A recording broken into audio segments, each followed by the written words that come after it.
Yeah, all right. Hi, everybody. So you're just seeing me because Morello is running a little late tonight. I just wanted to pop in and let you know that we're still planning to start pretty soon. I mean, I could hang out with you, but hi, Lobo Kendo. Hi. He's running a little bit late, but that's no big deal because I can hang out and just chill. So, yeah, exactly. See, there's nothing wrong with just hanging out. I'm wearing because this is our first nighttime stream, I decided to get cozy. And my way of doing that is to wear my kigurumi, my little Murloc kigurumi. So I'm pretty relaxed, pretty relaxed. So yeah, poor Morello got stuck in traffic. So he will be with us shortly. Yeah, kigurumis are so comfortable. I hope I don't get too warm, is the only thing, because it's all fleece, but it's pretty comfortable. All right. Tonight we are going to be talking about guilds. So I'm pulling out my notes right now. Yeah. So the exciting thing that happened today. Okay, so you want to know where to get one. Go on to Amazon and search kigurumi and then whatever animal you want. I have dinosaur ones. I have this one. I'm about to order a shark one. They're pretty exciting. So they're really cool. I just like hanging out, especially if you have any kind of cold weather, which we really don't here in Los Angeles. But, I pretend it's cold. So, all right, I'm going to put my phone down so that it doesn't sit in my pocket. That's the other thing. It has pockets, so you can put stuff in there, carry it around. I was walking around with my phone in my pocket. It's pretty much the best. It's pretty much the best.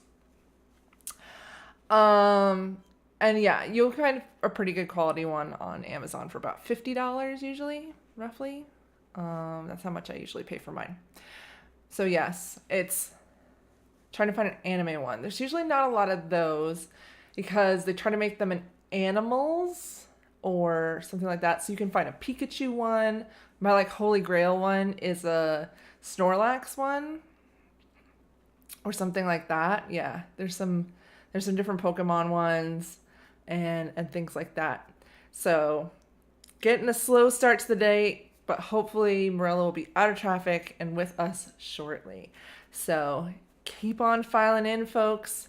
Head on into chat. Come and chat with me. Monokuma Kugurumi. I know, right? They have so many different ones that it's kind of fun to hang out in. Yeah, I found a shark one the other day and I was like, oh man, I need to have a shark one. I had a corgi one for a really long time. I had all kinds of different ones. So I think I hear a car. I think I hear a car. Yeah, the baby shark meme song is like a thing for me. So like an annoying thing where I just have to. Yes, I definitely hear somebody coming in. Da, da, da, da. I think we have our +1 Morello tonight. So, yeah, the Baby Shark song is something that I like to sing from time to time just to annoy people. No, I'll have to check and see those custom characters. Yes, it's definitely him. He's definitely here. Oh, cute. I keep telling myself I need to rewatch that show, Madoka Magica. But, hi. We have Morello. Hello. I've just been hanging out and chat a couple minutes. Okay, cool. Do you want to settle in, or what do you need? I think we could. All right, come do on. we need to do a transition? I don't know what you did in the intro. No, I'm just hanging out. Hi, everybody. Yeah, but sometimes your heart doesn't need dives in it. Exactly. Hey, Lobo. So Good we to got see Lobo you. here. Got a few folks. Got a few folks. We were just talking about kigurumis. Nice. Because I wanted to go live on time. So we were hanging out. I'm hanging out in my kigurumi. Nice. You got this is the unicorn one or? No, this is the Oh, the Murloc Murlocs. Yeah. one. So we got Murlocs. Hi, everybody. Sorry for my hour and a half commute was extreme tonight. So it was, hopefully we can go ahead and get started whenever. Yeah. I guess. Are we ready, or do we want to? Well, the real question is, are you ready? I was born ready. Hey, I've had an hour and a half in the car to think. Oh my gosh. I'm ready. You're ready. All right. So like we said, tonight's episode is going to be about your guild. So what is your guild? What do you feel like is the best description? I mean, there's the basic description, but Well, again, yeah. But I think in the terms of what we're talking about is something we started talking about pretty quickly. After we started doing some of the Westholm concept is like why you need a good guild is like something we thought about, and it's like we've heard this kind of delivered. There's a lot of like other things like, oh, you're the 5 people around you average and things like this, and it's basically the takeaway is we're talking about all these things about leveling up, running zones, getting XP, and all these kinds of ways to grow yourself. Who's in your party and who's in your guild is a really important component in that. You can't do it alone, and you can't. And I think the quality, not just of the people around you, but the fit is really important. Like, and I think one of the reasons we like to use guilds about the social group and the team that you're on in a lot of ways in your life is because if you think about a guild, right, there's a lot of guilds and there's a lot of type of guilds. And some guilds might be better or worse than others, but it depends on how you evaluate them. Yeah, for sure. Right. I think one of the things is like, you know, even using like what kind of goals do you have? What kind, like are you trying to go, hey, you know, are you trying to beat raids? If so, you probably want to join a raiding guild. Are you trying to be social and have friends? You probably want to join a more casual social guild. Yep. There's a billion of these kinds of definitions. There's only a few. Sorry. What did we do? I forgot to record, you guys. I swear, I have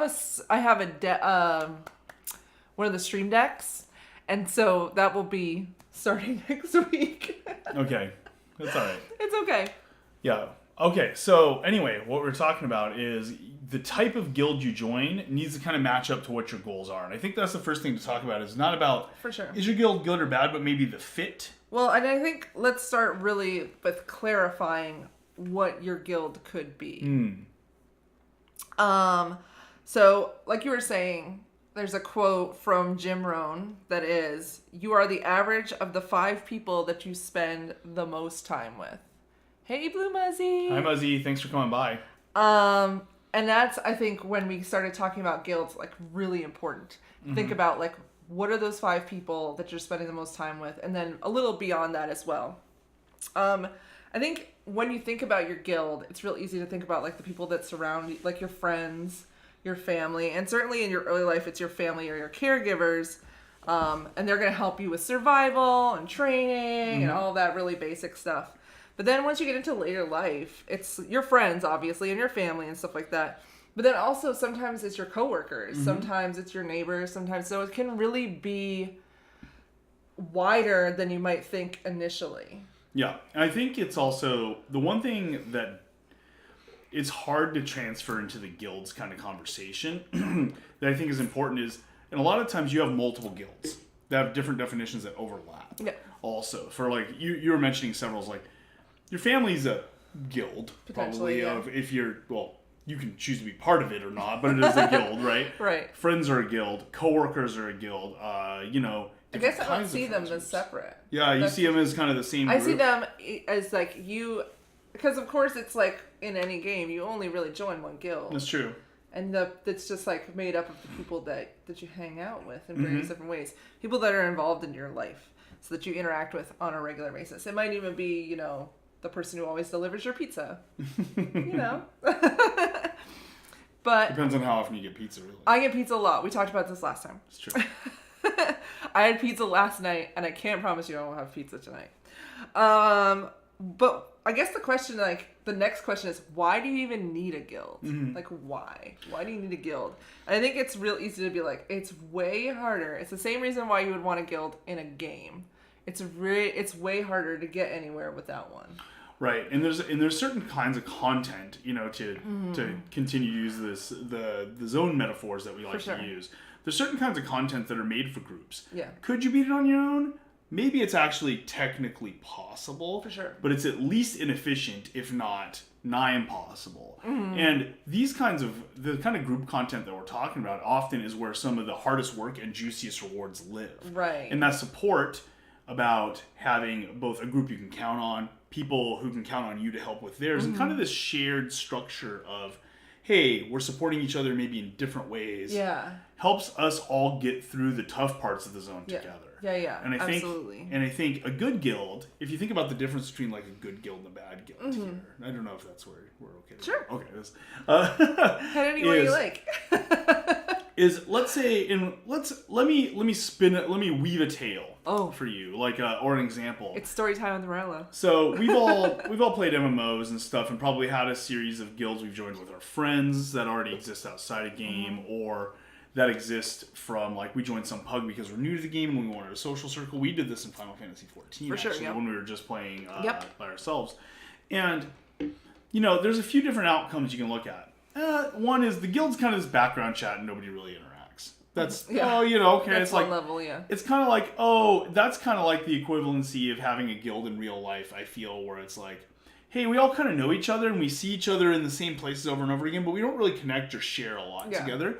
We're there and we're providing, and maybe that's right for the right kinds of things. But in those cases, when you get to that group content, in a lot of cases, it feels at least like a pug at best. Yeah. You're like, I guess we all showed up at the monster. And you just start swinging, and there's like not a lot of coordination. The other two types, though, are both more extreme. One is the guild that somehow you ended up in, and I think how you end up in the guild is its own story in many cases. Many times there's been some series of events that's gotten you into this guild that you're like, hey, I need help on this thing, and you know what? Nobody really shows up and helps you. Nobody's really willing. They're like, well, I'll give you this potion, but you got to pay me. Well, it's like everything feels very transactional or non-supportive. Yeah. These are really the only definitions I feel are bad guilds, where you're like, really the kinds of support you're trading and the kinds of socializing you're doing feel antagonistic. Yeah, or feel, because like I can even think back to one time we were in a guild where there was this one person who was oh my God. just horrible. Immediately thought about what you were thinking about. Yeah, you know exactly what I'm talking about. And, those people exist in your real life guild too. Those people that always just like, or maybe they don't. Maybe you're lucky enough to have a lot of really great positive people in your life. Right. They potentially can exist though. Yes, absolutely. Where it's just like always has a negative comment or something like that. Just not the most supportive, let's say. Well, or even in extreme cases like our example, I think is very severe. Let's call him Nerian. Sorry. It's fine. I normally don't call out, so this one's fine. It doesn't matter. Yeah, exactly. But these kinds of people not only are like absent or non-engaging in support, but they're actively destructive. Right. They're actively creating you're like, I don't want to log in. Yeah. Like, these are the kind of people where you're like, I want to, you know what? I'm ready to run Westholm tonight. Yeah. I think I could go get a level. I think I'm really excited about this next quest zone. It's going to be a little tough, but I'm ready. And you sit down and the feeling is this person exists, and let's say they're nearby in real life, or you're going to go do this thing and they're a coworker or something. You go, do I even want to log in today? Yeah. These people are real in real life, and they're real in guilds. And I think sure. that experience through guilds is because we've all been through several. You've probably at least had one of these people in your life. Yeah, for sure. I think they're as toxic. Well, they're more toxic in real life, but I think we're more forgiving of it in real life. Interesting. Yeah, because I think there's a lot of, for most of these people, if they exist in a guild online, you don't have to look them in the eye. Lobo Kendo says, I have horror stories about this. Yeah, I think everybody who has been both in real life and online interacted with anybody knows of situations like this, where there's just one person who has decided that they're not going to be pleasant. Or that they're actively just going to be mean. We figured this would be a really resonant for example sure. because I think it's a human experience. Absolutely. Right. This is not an uncommon. And I think when we find ourselves in a situation, it feels uncommon sometimes. But I think one thing to know is I think this happens. I think everybody's touched on this. In Everybody's their life had one thing. Yeah, exactly. Yeah. For sure. But then there's also the positive side of it, where you have that person who's always there to give you a potion, who's like, hey man, do you need this gear? And that was actually a friend of ours when I told him about this whole guild idea. He's like, well, did you ever think about the great thing about a really good guild is that they take the holes that you have and help fill them. Right. So it's like, oh, I'm missing a good helm. Like, hey, let me craft you one. Yeah. You know, like that analogy works into real life as well, where it's like you've got these people that can back you up in those types of situations who are there to really help you if you need like a piece of gear or something like that in real life, you know? Yeah, I think this is a really important thing. This is something I hold very dear to my heart, maybe too much so sometimes, is a good guild. Let's talk about the qualities maybe of what a good guild consists of. Sure. And abstractly, not like what's a good guild for me, but what's a good guild? Like what are the signs that you're in a good guild? Even if like maybe there's some conflict sometimes, or maybe it's not always the most fun. Like there's always up and downsides to everything. For sure. I think there's a few things. One, good guilds are full of complementary members. These members tend to be able to provide strengths in other areas' weaknesses, and don't judge the other people for weaknesses. For example, you know, if I'm using our group content analogy, what we're not gonna, you know, let's say we form a group of balanced class. So we have a healer, tank, and a damage dealer.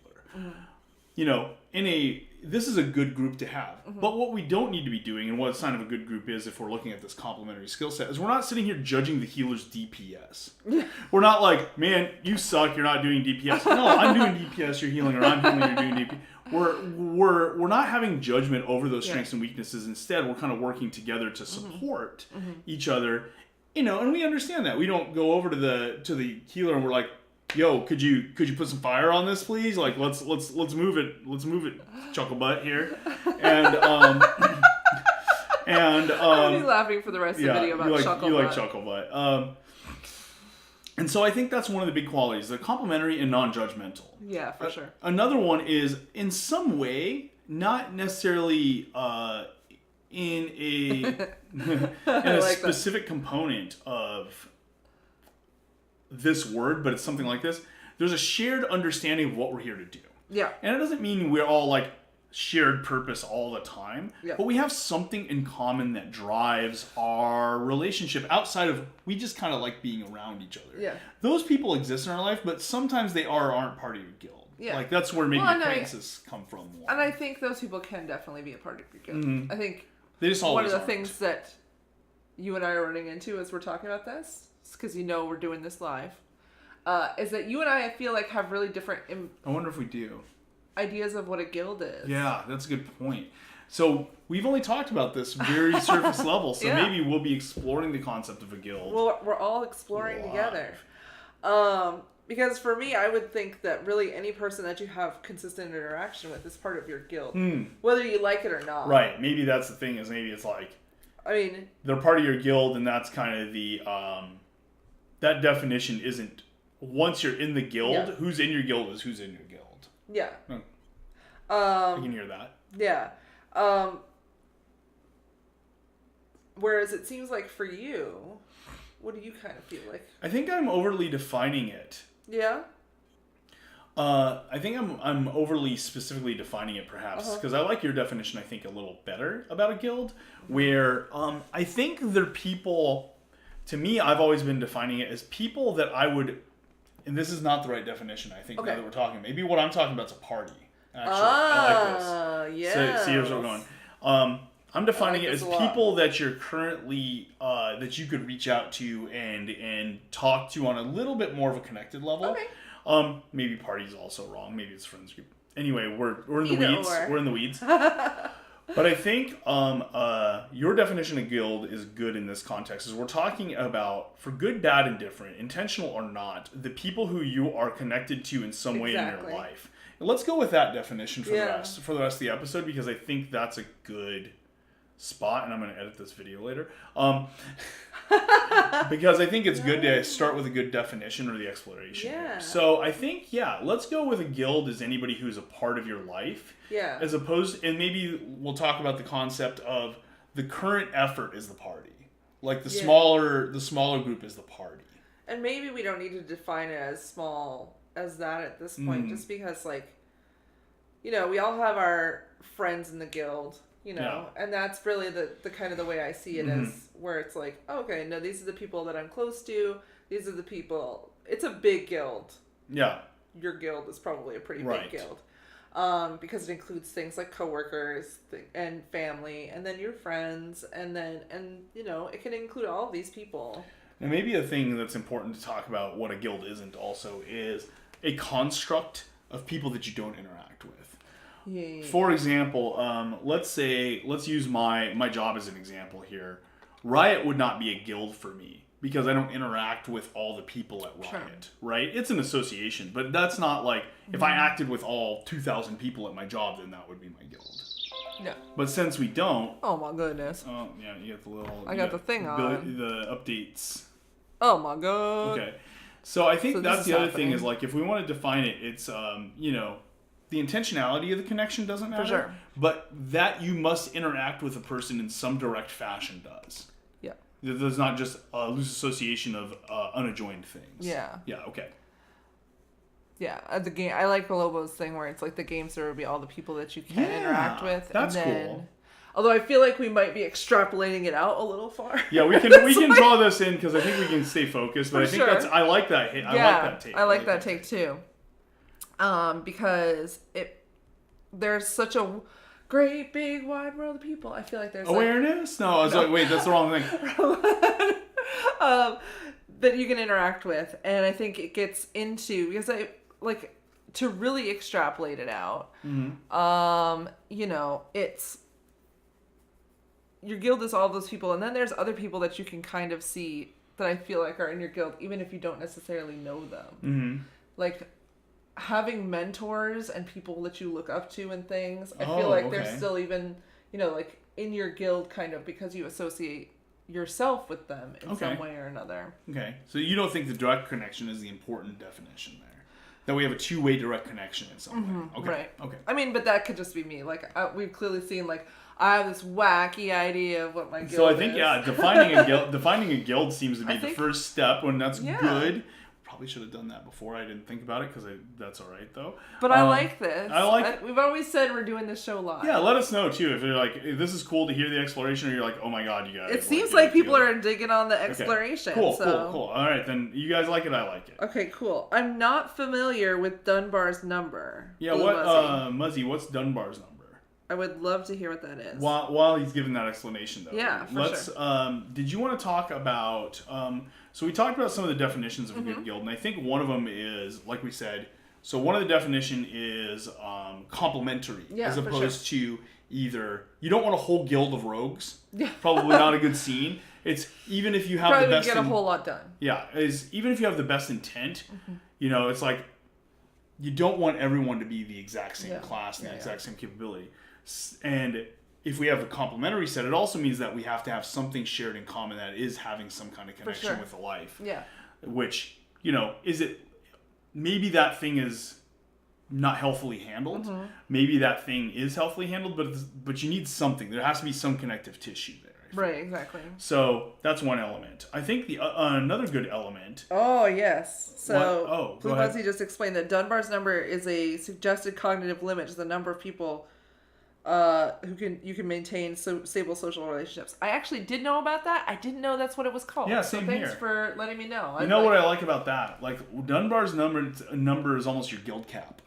Right. Yeah, it's like maybe you can technically go over that cap, but at that point you're really not. You know what I mean? It's more like by definition but it isn't actually serving. For sure. So what's another element you think is a good guild? If we have complementary, some shared goal, purpose, or understanding. Yeah, one of the things, just to take it back to complementary real quick, because we've kind of done a wide loop around it. One of the great things about having a complementary guild is, especially if you're a type of person who's interested in growth, which probably people listening to this are, having complementary people with differing opinions, I think, is a really good thing too. One of the things I think it's really easy to do is kind of get yourself caught into an echo chamber with the group of people that you're around and the group of people that you're involved with. And I think one of the great things about a good guild is that it opens your mind up to new and interesting ideas, potentially, or introduces you to different types of people with different upbringings, people with different backgrounds, all of that type of stuff. it helps you become a better human. Right. To have differing types of people in your guild. I feel like that's like the argument of like, yeah, I totally agree. And I think this stands into like we don't want a whole guild of rogues is like, it's not complimentary to do that, but it's also, I think, the kind of echo chamber you create in these cases is, let's go back to our analogy on Westholm. We're doing that group content. Not only do we kind of have not a great group to get through this, like 5 rogues might be able to do it, and we can just DPS the stuff down fast enough. Yep. I'll sneak attack it. But if we come across a challenge that isn't suited, or something that we need to understand that we don't, and we don't have the perspective of something else there, one, like let's say we're doing this and we start talking about it. Let's say our guild starts talking about it. We get stuck on this quest. Right? We can't kill it. This quest is overpowered. Unbalanced, like ridiculous. Our tools don't work on this. Unfair crap. And we start telling each other and we're like, yeah. I believe you. And they're like, you know what? You're right. I think that too. And at the next point you think, that's the truth. Yeah. The problem isn't though necessarily with that content. It's with your guild. It's you don't have the perspectives. You don't have the skill sets. You don't have the complementary capabilities to be able to look at that more objectively or go, hey, we're not getting through this. What's up? Do we have answers here? Can we seek out solutions here? Yeah. So I think that's a big one to pay attention to. For sure. Yeah. And I think that also goes back to that, like, the top, you're the average of the 5 people you spend the most time with. If the 5 people that you spend the most time with are exactly like you, you could be hitting a weird average. And I think this is something that's really resonant to me specifically because I proudly and famously tend to interact with a lot of people who are not like me and tend to get annoyed by other people who are similar to me. I'm like one of the people that's like, how they say you can't stand being around yourself the most. I'm definitely like that. Like I'm like there's enough Morello happening when Morello's around. It's like funny. It's gonna get to be too much. So I think it's one of those things though that helps you. It's a big thing in earning XP because not only can you get if we're seeing this as this content, a well-rounded group will help you both get through that content and understand, and this is the learning component I think, how to address that problem in the future when you get through it. If I've been hanging out with a tank and a healer, and then this guy, he plays the other side. Let's say that's a thing, like, Alliance Horde kind of stuff. Sure. And we've been going through all this stuff together and and kind of like experiencing it together. Let's say one of those people isn't there one of these times. I might have picked something up. Maybe I have some new insight. Maybe this is scalable. Maybe I can be more efficient even without my guild. Maybe they've left an impression on me. And maybe that's the last component is, if you're the 5 people you stay around, your guild is forming you as you're basically impacting those people and they're impacting you. And that's I think one of the most important things that I can say in my own life was when I read this quote, it really hit me. Like, okay, who are the 5 people that I spend the most time with, and do I want to be an average of them? And that's where you kind of have to get into, like, looking into, are these the type of people that I want to be an average of? And this is one of the things I think is really challenging. I think this happens a lot with younger folks, with especially, not exclusively, but I just see a pattern here, to where there's kind of a period where your guild, I think this is what happens is being intentional about your guild is the most important thing you can do with your guild. Absolutely. Right? Choosing the guild that's right for you actively. Like, let's imagine this in our framework here. Okay. Right? Sure. You log into the game, and at some point, probably at the start, right when you create your character, you're part of a guild. You start in a guild. Now, that's probably really good because, like you said, you're level 1. You don't know what you're doing, and your guild's like, helping you out. This is your parents. This is your family. This is your friends, caretakers, things like this. Eventually, you'll not need to rely on them for everything, and you're going to start giving back. There comes some point in your curve of progress and leveling and growth where you have a guild, and maybe that guild is right for you, but it's there. And the hard part about, like, saying, I want to be, part of this guild. I want to be what this is about. This is, this is consistent with what I want. Is sometimes you have to look at elements like, is the guild a thing I want to be a part of? And if the answer is yeah, okay, cool. Are there people in the guild that are there elements of this guild that end up making me not want to log in? Or the opposite. I don't want to be in this guild anymore. This isn't representative of what I want to do, but I really like some of the people who are going to be associated with this guild. Is there some trade-off? And that's where things I think get hard about making decisions about guilds. Where if it's simple, you're like, oh, I'm in this guild and everyone's toxic. It's a lot simpler of a decision to make. You're like, I don't think I want to be part of that. I'm in this guild and we're really supportive and complimentary and we have shared goals and, we're really there for each other. Or I feel like really well supported and liked and not judged. You're probably okay too. It's these like plus minus scenarios where you have a lot of trade-offs between members and the structure. Members and the group. Or I get rid of X and Y and Z goes with it. These are where the challenging components happen. And I see a lot of people, especially around the New Year's time, people on my social media and in my extended guild, let's say, having this realization. They're like, wait, there's some people, I'm part of a guild that I just kind of ended up in, and I'm not sure if this is correct for me. And doing the soul searching that requires, if this isn't right, what is? And all the questions that come out of that. And I noticed that Lobo Kendo just mentioned like that he was in a guild recently that was really harmful and toxic, and I know that for me personally, I've ended up there many times, and just like him, I put a lot of time and effort into fostering those good things in the hopes that would help bring up the guild, because you have as much impact on the guild if you think about it as anybody else does on you, and you can kind of look at it that way, and having that awareness, and in his case, sadly, it did end up exploding, and I've had that experience as well. But sorry, I just found a string on my thing and it's distracting me. I'm shiny things, guys.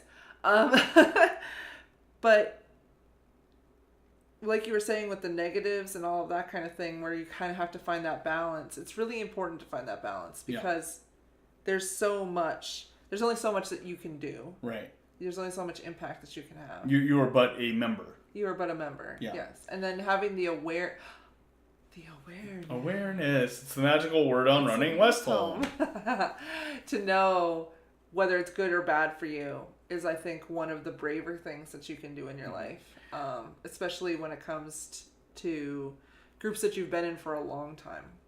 And this is common. I want people to hear this too, because I know when I went through this when I was younger, I think I see this a lot in the interactions I have with folks. I also say, this happens with the younger people because I tend to work with, and most of my guild, I'm older than most of my guild. You're at this point you're 40, and so I think you're just like the young people is now. That happens, by the way, when you turn 40. The youth become a thing. No, it's So I think one of the things that has to happen is a guild.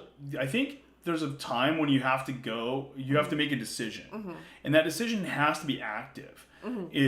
And some people, you don't have to. No, I think it's better. Okay, you don't have to. At no point is anybody going to force you to really. You're not going to get G-kicked. Yeah. You might. You might. But anyway, I think if you start in this kind of guild, when you logged into the server and it just place you in this guild, there's some point to where there's a decision you can make. It's about staying in this guild, changing this guild, leaving it, or impacting it in some way. Staying in it is a decision. Is a better decision than letting it stay. Let's say there's two scenarios. One of them, you stay in this guild, but you weren't really thoughtful about it, and next thing you know, this is your guild. Yep. Or I stayed in this guild, and you know what I did is I thought about it, and I go, these connections are really important to me. These trade-offs are worth it for me. This is still aligned. I feel connected here. That's a better decision, even with the same outcome. Right. Yeah, and absolutely. I think that's really important, is what you don't want. I think the only really bad answers here are being in a toxic guild and staying in it. I think that's not great for anyone. Right. But I also think being in a guild by default. Right. Being in a guild, and even if you stay in that default guild, actively making the choices no, this is my choice. This is my... And people who are close with their families, I feel really make those choices too. Absolutely. And it really... Like I said, you don't have to make the decision to assess your guild, but honestly, and I think we speak from our own experience, it makes such a difference in your life to really assess that. And it's difficult. Like, I don't want to pretend No. like it's the easiest thing to do. It's not. It's definitely one of the most difficult things that you will ever do.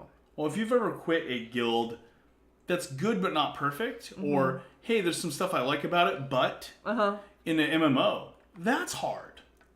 Like, Yeah, it absolutely. feels hard to like leave the social boundaries of it. For sure. And you know, you feel like you're quitting, letting people down. I'm gonna miss X person. Yeah. Oh, I just stopped playing the game. Do you?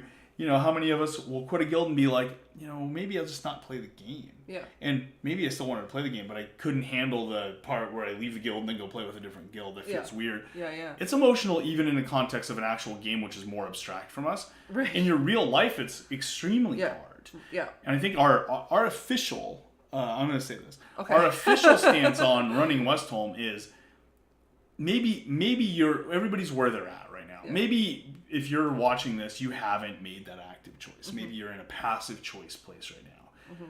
The advice we'd have is take a look at it actively, and it is hard. It is difficult. There's complex, nuanced, relationships are messy, right? By their default, but by nature. But looking at it and going, is this where I want to be? And I think that brings us to a really good next subject I wanted to talk about that I think might be really relevant to how can I apply this information? Yeah. Which is, let's say you end up in a guild that you're not sure you want to be in exactly. Or this guild, for some reason, either on a minor, moderate, or severe level, isn't working for you. You're not in a guild where you're like, I'm really pleased with my guild. What can you do? What are the methods to make your guild an environment you want to be a part of, and a membership you are happy to have? And I think there's a few different ways, and each situation is different, but there's a few ways I've seen, tried, and understood that how. And I'll start with one, and then I want to hear some of yours. Sure. One of them is you can actually recruit. Is one way you can change your guild. Sometimes a guild's problem is that, like, let's go back to our analogy of like complementary classes. Let's say I have a guild and all of us are rogues and warlocks. And there's like 8 of us, and there's like 4 rogues and 4 warlocks, and we're like, you know what? We have a lot of history. We like each other. It's great, but man, we're really kind of the same thing, and we're not helping each other as much as we need to grow. Maybe the answer isn't, hey, I need to leave that guild. Maybe the answer is we just need some tanks and healers and other kinds of DPS in here. We need to diversify. We need to spread out the proportionality of rogues and warlocks in our guild. That's one way, is you increase size and add as opposed to subtract. Because I think the way we talk about it is like, oh, you need to like G-quit. Like, could be a takeaway that we're saying. No, sometimes it's about modifying your own guild. Yeah. And since you can do that, you know, maybe that helps a lot. Maybe that diversifies out your guild. You know, For sure. something like that. What's some of the ones you've tried or think are good approaches for? Sorry, I was laughing because like the first one that came to my mind is just ghosting. Well, honestly, no, it's funny, it's horrible, but let's talk about what situations do you think ghosting is a good solution to? Because there are some. Yeah, there are some situations where I like how yours was so like pleasant and upbeat, and mine's just kind of like sad and. This is a reversal. I know. Usually, I'm the person that's like upbeat, and you're the other one. But today, when we're talking about guilds, apparently I'm Debbie Downer. You know, like recognizing that there are people in your life who are really negative, and recognizing that for whatever reason they're not going to change from your from your input. You know, like those people exist. Those people are in everybody's life where they're either just like really happy with the way they are, or they're really attached to the way they are, and it's just not working for you. You know, you don't have to have a conversation with that person. You don't have to confront them. You don't have to tell them what's happening. You don't have to do anything like that. For your own mental health, and that's why I think I come back to this, is because I'm usually thinking about people's mental health and and different aspects of that. You know, how you decide to interact with that person is under your power. That's right. And I think we feel bad about ghosting sometimes because it doesn't feel good. Like let's be real. But I think there's a component there of to fix a problem. Let's go back to our toxic guild member. Let's talk about the person who makes you not want to log in. Yeah. Nerian. Let's say when you look at somebody like that, you have a fork in the road of how you want to deal with it. Yeah. You know, and one of them is I want to invest more. Yeah. Right? And that's actually starts looking differently. Is this you're making judgment calls passively at least. Hey Koala, good to see you. Koala. You're making judgment calls at least passively by choosing to invest or not to invest. Right. And those judgment calls are, and you should be, this is where I want you to put your Slytherin brain on your snake brains. Like this needs to be, it's a emotional and sometimes passionate conversation and subject with yourself. It should be like relationships are. This is a good opportunity for you to look at ROI. And, you know, in our framework for Westholm, you know, if you're thinking about this guild member, like, let's say I worked really hard with Nerian, right? Let's say I'm going to do outreach and I'm going to, you know, turn the other cheek and I'm going to be patient and I'm going to tank this interaction and improve it. When you do that, you have to look at what you expect that outcome to be. Right. You have to look at, let's say this goes as well as I want it to. The best case scenario, what's the outcome? Yeah. Is that person now part of my guild? Is that something I want? Are we too far past that? Am I always going to remember that this person deep down is the toxic person? Can I not forgive this? Yeah. You know, you maybe want to try. Can you? You want to be realistic about this stuff. Yeah, for sure. And so the investment question, ghosting is when you say, I think ghosting happens when you look and you go, look, this investment is not where I can put my time and my energy. Yeah. And then feeling okay with that. Again, bringing it back to your own mental health and your own self. You know, you're not going to get along with everybody, whether they're in your guild by choice or by accident. It's something to be kind of awareness about, and to I guess I'm trying to have that tough conversation where it's like, your mental health is important. Don't let the fact that somebody else is in your guild destroy that for you. Right. And at the end of the day, like, your guild membership is only one person's responsibility, and it's yours. Yeah. And it doesn't mean it's your fault, but it does mean it's your responsibility. For sure. And at that point, if you want it to get better, you must prioritize that for yourself. You must, if you're stuck on this quest because you can't get the help from your guild. Yeah. If you stay stuck on the quest, that becomes your responsibility at absolutely. that point. Yeah. And then how important is that to you? Yeah, exactly. And Muzzy brought up a really good point, which is that most guilds have leaders of some sort, which should be someone that you can go to for these types of conversations. Absolutely. If you have someone in your life who you can have these types of conversations with, lean on that. Yeah, I feel like leaders is a good example, but it's like leaders usually is like a singular, like it's almost like monarchy or autocratic in like an actual guild structure. Sure. Maybe thinking about officers is a good way to do it in your guild. Is like, who are kind of the thought leaders? Who are the nexuses of things? Because sometimes like an officer can help change guilds, right? Sure. And I think this is somebody with, you know, a higher level of influence within the guild. For sure. You know, and since guilds are, the weird analogy is you're probably the guild leader for your own guild. You're the guild leader for your own guild. Officers are people you've anointed passively or actively that have additional influence, or they're harder to get rid of, but they're also more able to be relied on to help fix things or cause impact. And I mean, those officers can be like really good people in your life, and that you've brought and that you can trust, and that's, I think, really important. That's what I was defining the guild as earlier, was the officers. Oh, there we go. We brought it back around, because it's like you have. Hi, Celine. Westholm is a game. Westholm is not a game. It is a zone within a game, but a fake zone in a game. Yeah, and Lobo Kendo was like, unless those people can betray that trust, and that absolutely can happen. They can. But the hope is that the people that you are assigned as your officers are the people that you can go to really well and really easily. Yeah, it's a game called Life, but That's not right. the one with the spinny Not the wheel spinny guy with the like pegs in the car. and the pigs in the car. Yeah. Somehow you end up with more children than you have spots for. Why play. is this Subaru so full of kids? Why is it? Why? Yeah, I think that's an important conversation. Is a guild may not on its own, Lobo, but I think officers imply vulnerability. Yeah. For yourself and perhaps that officer. Yeah, for sure. That's why I think, like, let's take our MMO example. Okay, we're in our MMO and we're in a guild and we're like, hey, this guild might be cool. Yeah. We're gonna see what's up, right? Yeah. We're gonna check it out.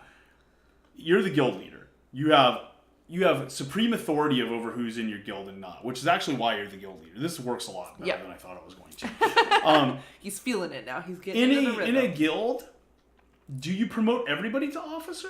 I don't think you really do that. No. Right? That's not like, that means officer doesn't mean anything, first of all. And two, that exposes probably an undue amount of risk for the average person in a lot of ways, unless your guild is extremely small, right? In that case, maybe. Yeah. But, but in that case, if you have 4 people in a guild, don't you all, and you're like, oh, we all just make decisions together. You're like, yeah, actually, you are all officers at that point. We're all really entwined here. Yeah, For sure. So I do think when you think about promoting officers, you want to be even more choosy. You might have people in your guild who you're like neutral with, or even a little negative with, and you're like, you know what, but there's some ROI value out of here. Or we share this one thing. You might not be aligned on certain things, but you might have fun, and that's okay. And it's about the context of the thing. Like, let's say let's use this. Let's say we're in a raiding guild. Sure. Okay. And this guild really gets together and raids. We do content. Like, we really get together and do that group content and overcome. And it's like, maybe those coworkers are probably a good example of a raiding guild. Coworkers often have a functionally tied relationship, right? So when we get together and raid, everything's cool. Yeah. We got our classes together. We're shared on, like, getting this, this project done or whatever. And everything's successful. But you know what? The raid's over. And we're all kind of hanging out socially. And I really don't like the cut of this person's jib. Really, when we get into personal stuff, like their sense of humor, they're really, I'm really fun-loving and they're really dry and serious, or I really believe in X that's really important to me and they believe the opposite. Yeah. These things mean, in the context of a raiding guild, we're fine when we get together and raid because we're focused on the raid. Right. But if we get together and start like chatting in G-Chat while we're crafting potions, maybe that's not great, and that's why the context of the relationship in the guild is important. So in our example in real life is like, let's say there's somebody they're a really fun drinking buddy. Yeah. You love to go, if you go out and you have some drinks at the bar and you just talk about stupid crap that night, you have a great time and you feel good. Yeah. But any interaction outside of that tends to start having a bunch of conflict. Well, should this person be out of your guild? Maybe that person should be in your guild in these contexts. Yeah, absolutely. You just want to make sure they're not in your raid. Yeah. In this case. And I think to pull it way, way back to what we were talking about with the officers and stuff like that. And Lobo, don't worry at all. You definitely didn't take us off from where we're going. It's totally 110% relevant. And honestly, Lobo, I think if you feel comfortable sharing stuff like that on this stream, we're grateful. We really want this to be a place where people can speak freely and get support or even direct answers or from each other. So absolutely. Don't feel shy about that at all. There's no apology necessary. Yeah, absolutely. Because I definitely have come from those dark places, and I'm honest, to be totally honest, I'm kind of in one of them right now, where it's like I had to reassess what was important to me. I had to lean on my local Slytherin here to teach me about what ROI is. You had to ask an officer. I had to ask an officer. That's exactly. Right. Ask an officer. Ask an officer. Because I do have a lot of officers in my guild who I can trust and I can be very vulnerable with.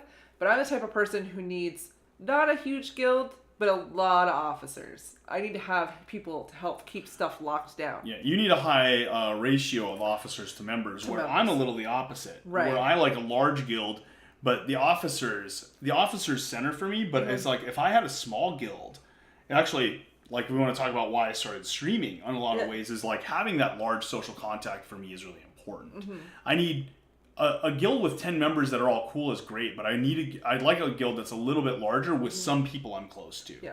Right? And that's each of your mileages will vary. Yeah, the right guild for you, and you even see this in players in MMOs, I want a really tight knit guild or I want a really large guild. Yeah. you know? Yeah. And it's like, depends on what you want. Yeah, and I think this is another place where you and I are really different. For Mm-hmm. me, I like my small, tight-knit guild. I like to have a group of people that I know I can count on with, I don't want to say without question, but it is to a certain extent, like, I want to feel really well supported by a small number of people. Mm-hmm. Whereas for you, that's less important. It's more like, how many people can you interact with and have communication and stuff like what that? What are the different contexts, and are there Yeah. people where our contexts are shared in the right times? For sure. Are there people when it's time? But I'm really worried that if I joined a raiding guild and it's always time to raid, Yeah. I'm not always ready to raid. Yeah, You know, exactly. sometimes I need some social time, or sometimes I want to go PvP or whatever. Like, you know, Right, this might right, break right. apart really fast if I realize there's not that many content types. But yeah, Celine, I like. Where's the stream years ago? I was very super involved in guilds when you played Fez and Rift. Yeah, I feel like the reason we actually made Running Westholme is for us. We got through this, like we said in our first episode, kind of naturally came up with it. Yeah. We think a lot of the audience for this is us a while ago. Yeah. Like, this is what we needed to hear before we Yeah. kind of figured it out. So, Yeah, for sure. So a little late maybe, sorry, but I hope you still get a little bit of resonance out Yeah. of this too, Celine. And thanks so much, Muzzy. We really appreciate the comment about about us feeling the need, because like I feel like that kind of gets brought back into that, where it's like, I wish I had somebody in this place for myself, and in fact sometimes I still I learn as much talking through this show as I do. We learn by teaching things. We learn by teaching, Definitely, absolutely. definitely. And it's like, it's very interesting. Like, within this episode, me learning like that you view guilds very differently than I do is super. And we've been married for 8 years. Well, and we even talked and about we it as, dated like, for even longer than that, and it's still just kind of cool to be able to see Right. like, how differently The- people approach different things. So it's a secret that I don't want to tell everybody. The Because it sounds, in the framework of Westholme, it sounds depressing. But it's not. It's exciting. You never actually get through Westholme. Yeah. Now, I think maybe you do and you go on to a new zone, but the new zone is just Westholme with greener trees. Yeah. You're still doing the same thing. And just like in an MMO, at some point you kind of realize you're like, at level 1 I was killing rats, and at level 80 I'm just killing zombie rats. Really, at the end of the day, and the zone's a little different, the quest text is different. But at the sum, we never stop growing. We never stop learning, and we never stop getting XP. So, Westholme is just the crappiest version of it. Yeah. But there's always another Westholme. There's always another one. Especially after you get out of Havenhurst, which is levels 1. Havenhurst. I need to make like a zone map in like Oh my God, campaign that'd be- cartographer. That or would be something like adorable. that would be pretty fun. I would actually. love that. Yeah, Westholme evolves. It evolves with you. Like, you are the creator of that evolution to get really kind of like high Yeah. concept. I mean, you get to choose what zones you can do, and it's up to you to do the zones that you need to do to be ready for the ones you want to do. Absolutely. That's the And I whole think- idea. Yeah, absolutely. And to tie it back into the topic at hand, like we said, and I've said it so many times. Awareness? I have said awareness so many times. I think but awareness not should this it's an time. awareness stat. That's what we need to be doing. Not this time. Okay, go. I'm gonna get like Okay, got you. I want to get like awareness and tattooed on me and an Elven or something.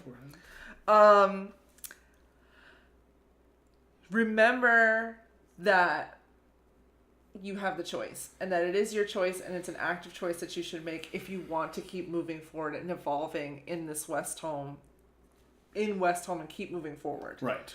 And yeah, I guess that is awareness when it comes back to it. But Well, it starts with awareness, but then I think it actually goes beyond that, because awareness is like, I'm going to make that, like, what did we say, kind of like to summarize, I feel like, how to manage a guild and think about your guild.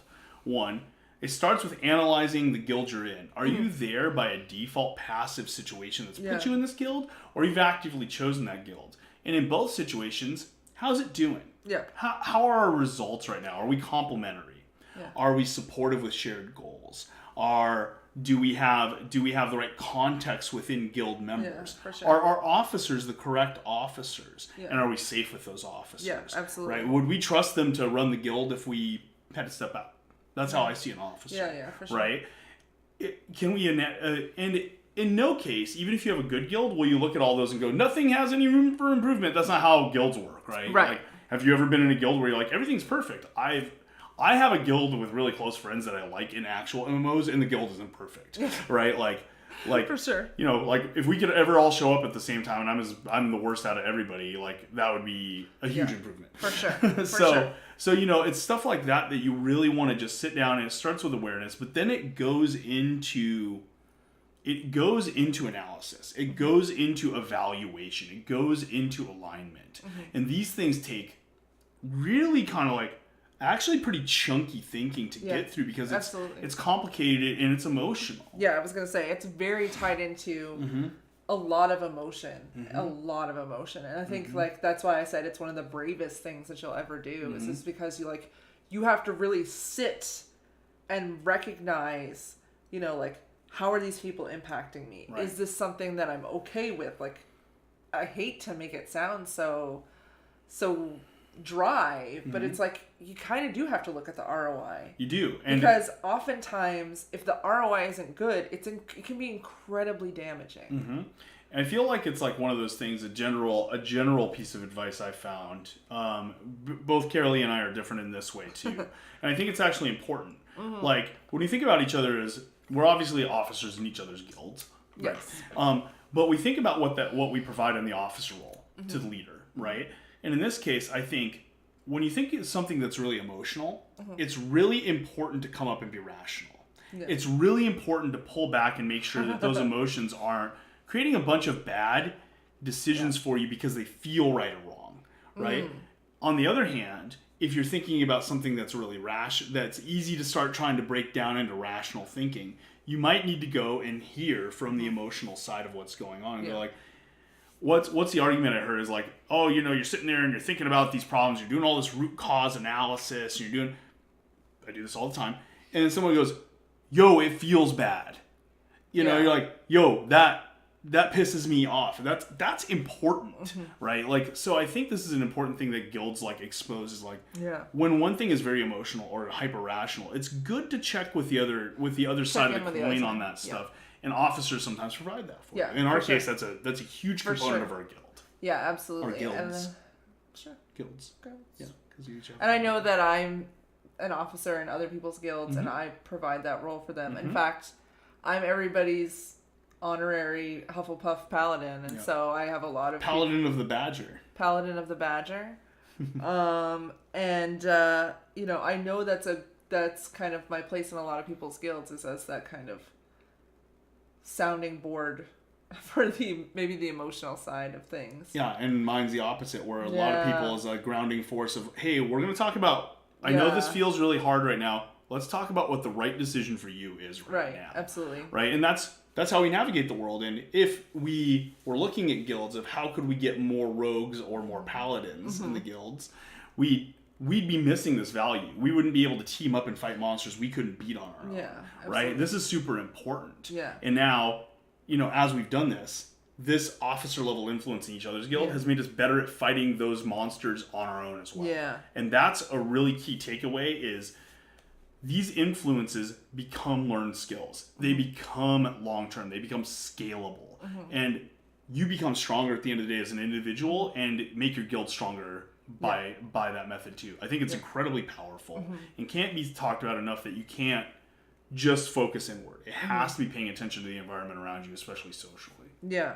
And as Blue Muzzy just said, it can be tiring being everyone else's officer, especially if you can't find your own. That's correct. That's absolutely true. I feel like that's kind of one of the things I'm running into right now, is that I feel like there's a lot of, I need more officers in my guild, so I'm kind of working on that, and especially it can be, that's another one of those things that you kind of have to have awareness around. Is it's like, am I an officer in too many guilds? And sometimes the problem is maybe the guilds you're a part of, you're a member of other people's guilds, are okay, but you need to not be an officer in that guild. You're like, look, I like to show up and do a dungeon once a week. Let's no bigs, okay? I'm not gonna help you figure out the treasury, okay? You know, it's like, I don't want to be in charge of commitment levels are different for the person we talked about earlier. That's like, hey, we go out for drinks and hang out, but we really don't want to have like a more intimate relationship. Yeah, for sure. That's a good relationship if that's the context of the relationship and you both see the context of that relationship that same way. If you're both showing up when it's time, when it's time to go do your crafting together and you share materials, sweet. Yeah. If that's a relationship you have, that sounds like a win-win. 100% we did it. Yeah. If you're showing up and they're coming into your raid with crap gear and you're like, look, I need you to show up seriously here, and they're like, but I thought we were friends. Yeah. That's where stuff gets really complicated and feelings get hurt and like people have expectations that can't be met or don't know. Yeah. It's really challenging. And that's why you have to really think about the context of these guild mates. Absolutely. Absolutely. And, you know, like you were saying, just having that kind of awareness around like kind of your place in other people's guilds as well is really important. But one of the things that I kind of wanted to think back to when we were talking about being an officer is also recognizing where your worth is in other people's guilds. Mm-hmm. And that can be really important to do as well, just so that kind of understanding what you need to get. Yeah. Because, and I know that can sound sort of cold and callous, but like you need to receive something out of that interaction as much as they need to. Right. So, you know, understanding what your gifts that you're able to give to, what your, let's say in this case, what your contribution? No, I was going to use your I'm going to have to keep moving on. I'm now super curious what you're trying to say. It's the not talents, Build, the jobs spec, you do. Jobs. Class? No, jobs. Like mining and herbalism. Trade skills? Trade skills. That's what it was. You were hoping it was a sexier word, huh? No, it wasn't. I literally you sounded really disappointed when I said trade skills. I literally just couldn't pull it. I'm just sitting there like, oh my gosh. You know, like, what are your trade skills? Like, if you're an herbalist and somebody is making potions, they really need an herbalist. That could be a great relationship, you know, for you to have that interaction. But it's probably important you get some potions back. Oh, absolutely. That's 110%. That's a key 110%. But kind of having that awareness of what you bring to a relationship as well as what you need to receive is really important. Yeah. I mean, and this was something that you and I were talking about at the beginning of the year was, you know, what do we want to feel in these different relationships that we have in our lives? And so having, again, awareness around that will also help you make those decisions and help you with that ROI decision that you have with a lot of people. Right. And I think guilds is a really safe way to talk about something I think is hard that Carolee's speaking to here that gets into that.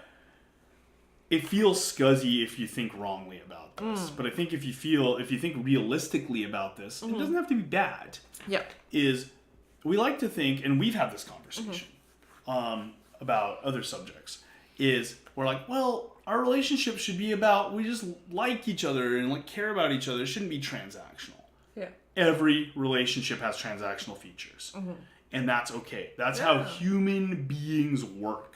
Like understanding, but if you ignore that or you try to say that's not important to me, all you're doing is disappointing yourself and the people you have relationships with, because all you're doing is having expectations that you're not recognizing. Right, absolutely. Or not hearing their expectations because they're like, no, you can't expect, like, this is a problem. Yeah, for sure. And I've seen this happen a lot. These transactional natures don't especially in romantic relationships. Right. And they don't have to be the focus of the relationship, but even in relationships where other things are binding qualities, the transactional components do matter. And that's about talking about being really clear about your expectations. Like, I'm going to this raid. My expectation is that we use a DKP system, make sure we get fair gear rolls based on attendance. That's an expectation. Yeah. That is also transactional in nature, that, hey, I'm going to show up and do the work, and my expectation is at some point I get gear. Yeah. If you show up to the raid every time, and the officers are like, yeah, we're going to just keep taking the gear, bro. And you're like, I need it. And they're like, oh, well, don't know. Or you never said you cared, and you're just like passing on every roll. You're not getting any gear. You can't get mad at them because you didn't ever expect any gear. Yeah, right? Exactly. Similarly, if you say you do, and then that's being ignored, that's another problem. Yeah, absolutely. You know, these transactional qualities of the relationship don't need to dominate it, but need to be surfaced. They need to be discussed openly. They need to be a safe space. For sure. It's okay for that. And I think if you look at every relationship, there's some transactional nature behind all of them. Some expectations you have and the other person has. Yeah. Are they meeting your expectations? Do they understand them? Yeah. And simultaneously, are you meeting their expectations and do you understand them? Yeah. If not, a good way to get into that conversation like, you know, depending on how it is, like this might be better to have with officers than all guild members, right? Or raid members. If it's a co-working relationship, that's a good place to talk about expectations. Like, well, you know, I was kind of expecting you're going to show up and, you know, DPS this boss, you're going to sap these guys. You're not doing it. Yeah. We talked about that. What's up, right? Like, these are, like, actually, I could do a whole running Westholm on how to do performance management, I think. But anyway, but it's basically, like, it's fine to have these things. And guilds are, at the end of the day, if you think about guilds and MMOs, you have something you're probably trying to accomplish. And if you feel like, and you've had those people where you're like, that person doesn't feel like they're adding what I expect them to. Yeah. And that comes down to usually a mismatch, misunderstanding, or complete just denial that they exist of these expectations. For sure. And to kind of add another layer of that, don't confuse transactional with keeping score. Right. This is very important. Yes. Yep. Transactional is the understanding and good faith attempt to fulfill expectations. And good faith is very important. Yeah. Like, it doesn't mean you're always going to do it. You can disappoint people, but you're making a good faith effort. It's going to go a long way. I care. I try. And I'm successful at least often enough to not be an royal fuck up. Right? And I succeed enough that you're comfortable with. Right. Exactly. Yeah. Exactly. That's very different than, oh, well, you didn't do enough DPS on the boss. Later, when I don't do enough healing on that boss, and you're like, yo, I need more heals, I'm going to be like, well, what about your DPS 3 bosses ago? Literally, you've seen this guy. You've seen this guy in the guild, and that guy is a grade A asshole. Don't be the grade A asshole. Like, don't be this guy. Like, that kind of, because that's subverting the expectations that you have. You're not going to get the expectations met by having this kind of keeping score conversation. And, you know, spamming the chat log with the DPS numbers from that boss, like CCCs, like talk about results orientation. Like, what are you expecting to occur when you spam the chat with that, right? Yeah. So this is a very different thing, and it creates more conflict, more distrust, weaker expectations management, and overall toxifies your guild. Yeah. If you see, everybody will do it naturally once in a while. It's this is the awareness. When you hear you're doing this or you see yourself doing this, this is a moment to sit down and talk with yourself and going, is this the kind of guild environment I want to create?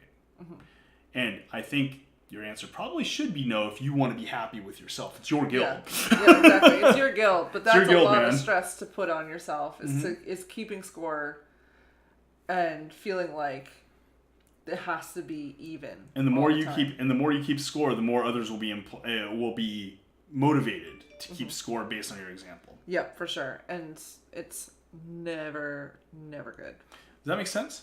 I think so. Okay. So we're at 9:09. 10 after. If anybody has any questions, you can put them in the chat real quick. And I think for the recording for the video, we'll go ahead and wrap up on this part for the video. We'll stick around and chat for a couple of minutes afterwards. Also, if you're viewing this later in time off the stream, go ahead and leave comments. We do check that stuff out, and we'll do our best to respond. But for the video people, until next time, it's Morello and Goshzilla. Thanks for coming to Running Westholm, and we'll see you next time. Thanks. All right.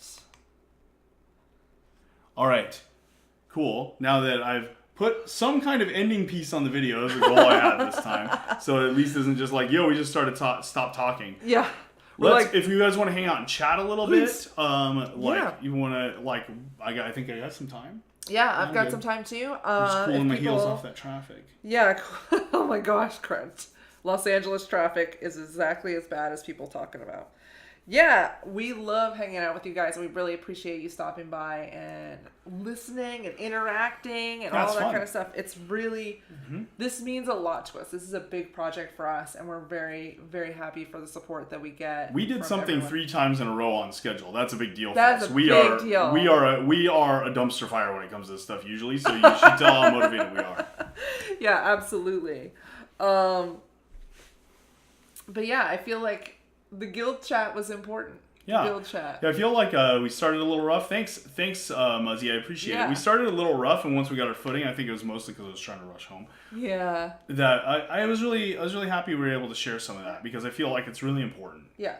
Yeah. Yeah. It's guild I've had a lot of I have a lot of people who've been in my guild for a long time, but even in the component of that, they're good guild members, but they haven't been able to comprise the entirety of my guild. Yeah. Right? And when I let them, not through any fault of their own, just through our class balance and other things, my guild wasn't as successful and satisfying as it is now, which they are still members of. They're just not the sole members. Yeah. Yeah, for sure. Yeah. That kind of expansion as you grow is very natural, unless you're me. And I've contracted kind of as I grow, as I've gotten older. Right. But that's a lot of learning on my part, a lot of understanding my different needs as an introvert versus an extrovert, and kind of what the expectations on me were before with a lot of different stuff. Just understanding that my needs are going to evolve. And I think that's, if not for awareness... Bye, Muzzy. Thanks for stopping by. Thanks, we appreciate Muzzy. it. And we'll be sharing this on Twitch. We'll be keeping the video on Twitch, also uploading it to YouTube. We have an unused Patreon because we're not going to ask people to pay for stuff until we kind of get our shit together and get a bit of an audience. We want to do this for free for now. Things like that. But Reddit seems scary. As somebody who frequents Reddit, I feel like we might want to feel... Maybe we can talk about it, but I do feel like it might be a pit of vipers for where we're at right now. Right. Like maybe a little bit more like good video format to put it up. A little bit of like branding to draw people back to us. This is still very in its infancy, which I'm loving. It's very like moving around. I like a lot about that. I think it's like. I'm never in a million years the same way as I do development and like indie games and things like that. I'm not going to be looking for this ultra polished experience, but there's a level between it's so low quality it's distracting, and it's now not that I want to get us to, because I feel like when I watch them back, I'm like, oh, here's all the things I think that are like, oops. Yeah, it's hard not to watch that or not to see that. But Reddit might be reasonable, or maybe even linking there. Maybe I'll poke at that. See if we can get some more people interested, because this is, like I was saying, super important to us. Like, we really do believe in this, and this is definitely more of a passion project. This is something that we've had sort of like simmering in the back of our minds now since 2013. For a while, when we told Kite about it, and she's like, "This would be incredibly helpful," and we're like, "Maybe this is valuable." Yeah, right? And I feel like now we kind of have. We were going to do a podcast. We talked about it a whole bunch of times, but I feel like this is a really great way because we get to interact with you guys in real time, and it feels so good to be able to do that and have that kind of back and forth. Yeah, I feel like without the real-time interaction, it would be hard for me to feel as good about it. Yeah. You know? Yeah. Because we can start to help all of you as you have questions or stuff like that. And actually... As a side note, I'm leaving in 2 days to start my coaching training. Yep. So I'm really excited about that. I'm really looking forward to being able to bring the skills and the tools that I learn to this channel. And I think you're maybe this is a thing. I know in your coaching training, at some point you're going to be looking to do some kind of either group or personal, some kind of training for practice. Yeah. So something to keep in mind, that we'd want to like, that might be something that is adjacent to Westholme that might be interesting if you're like looking to talk about specific things. Carolee's going to be building expertise in this and might, reach out. Yeah. Worst to do is like, it doesn't make sense. It's fine. Yep. Right. Yep. Like, I don't know. Like, I don't know if I should sign you up for that. I get excited. I get excited about a lot of stuff. And we're still early on in that. Yeah. We're still a little early on. I get a little hype. So, a little hype. So he gets really hype. I get really hype. I get really hype about a lot of stuff. I'm like, I'm pretty excitable. Yeah. So, I think and then I will be bacheloring during that time, which all bacheloring means is I'm probably just going to start playing video games earlier in the day than I usually do. It's not really that different. No. So, not like me. I'm a gross bachelor. You're the gross bachelor, and I'm basically just like bachelor with fewer things to divide my time between. Yeah. I'm just like the same guy, but I have fewer things. I have like one less thing in the pie chart. Yeah, actually, Lobo, I think I'll probably do more or longer stream. Yeah. I'll talk about it tonight or tomorrow. I might not stream tonight, depending on if I need sleep. And the more I stream, the more I stay up till 4 in the morning and don't. Yeah. You guys are bad. Hey, stop being cool and being fun to hang out. No, don't do that. Yeah, so you'll probably have some more streams coming up. Yeah, so we should do some joint streams again too. Yeah, we haven't done our joint streams. Godzilla's got to figure out what she wants to play with me. Yeah, because she's way pickier when it comes to games than I am. So picky. She's so picky when it comes to games. I'm like, I'll play anything that isn't the worst. Basically, for my taste, for my taste. For sure. Where you're like really like I like that game, but I don't want to really play it. And I'm like, oh, okay, yeah. Like you're There's like so many games I want to know. What's Torchlight for you? Is like we like Torchlight a lot, and you're like, I don't want to play this game because the gear comparison isn't automatic in the numbers, and I don't want to go do that. I'm like, bro, if that's your line for a feature, we're gonna have a real hard time finding the games. Like, not fighting games. Anything that isn't the worst equals fighting games that isn't Tekken or that's not Tekken or Soul Calibur. Ooh. Yeah. I like Tekken. I don't like Soul Calibur. That's the difference. I played with Lobo last night. I didn't end up liking it that much. Oh no. Yeah, it's okay. It's not for me. It's not for me. I feel like that game is about mashing buttons. It's not. It's weird. Okay. A different subject. I still wanna try it. We have it. I'll play it like that. That'd be fine. Like playing couch co-op is fine. So he can kick my butt at it. I think you do all right in this. It's fine. I don't know. We played very early in our relationship. We played Street Fighter together. Mm-hmm. And I won a single match, like not a single round, like not a match. Now, to be fair, neither of us played for Street Fighter. Yeah, you're just way better than me. I played more fighting games. That's probably why. Yeah. Anyway. And I think I was planning to start doing some streams on my own, probably on this channel, just to kind of like. We're gonna be doing our joint streams on this channel from now on instead of mine or Carolee's. Mm-hmm. 2 reasons: 1, we think this is kind of our joint channel. Mm-hmm. 2, we need the Twitch hours to get affiliate, which we want to get affiliate because like it makes sense. You can't do any of the cool stuff without affiliate, and so I was like, so we'll probably just do it over here. Hashtag Twitch goals. At least get to affiliate in the near future. Mm-hmm.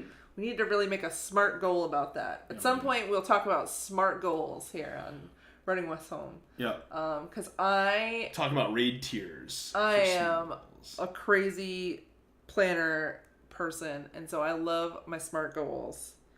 Yeah, hype to affiliate. Thanks for coming by the way, and the follow, Celine. Appreciate it. Glad to have you here. Thank you so much. Appreciate the support. It's great. Yeah, absolutely. We're always glad to have more folks stop by on the old Running West Home train. And Carolee knows about you because I won't stop showing her your art you send me. I know. It's amazing. Cool. If anybody it doesn't seem like we're just kind of hanging out. Yeah.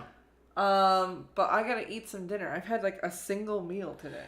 So the traffic was so bad on the way home. I got a bowl of wild rice from the cafeteria and ate it on the next seat next to me before I got to the 405. Wow. Yeah, that's pretty bad. It was. Look, I like wild rice. Okay, like what do you want from me? It was a man who likes wild for wild rice. I'm wilding for wild rice. That's what's going on right now. But yeah, I think. Let's cut it off there. Okay. It was so great having everybody here tonight. Thank you so much for stopping by, for hanging out and chat with us, for talking with us about different things. Also, let us know time preference between the Saturdays at 1 p.m. or these weeknights if I was actually here on time. But let us know. Did you like the weeknight better? Do you like the weekends better? Do you not care? Does it not matter? Is there another one? Because we're kind of trying times that we think make sense. Yeah. In this case, it was like more just you're not going to be here this weekend. So yeah, exactly.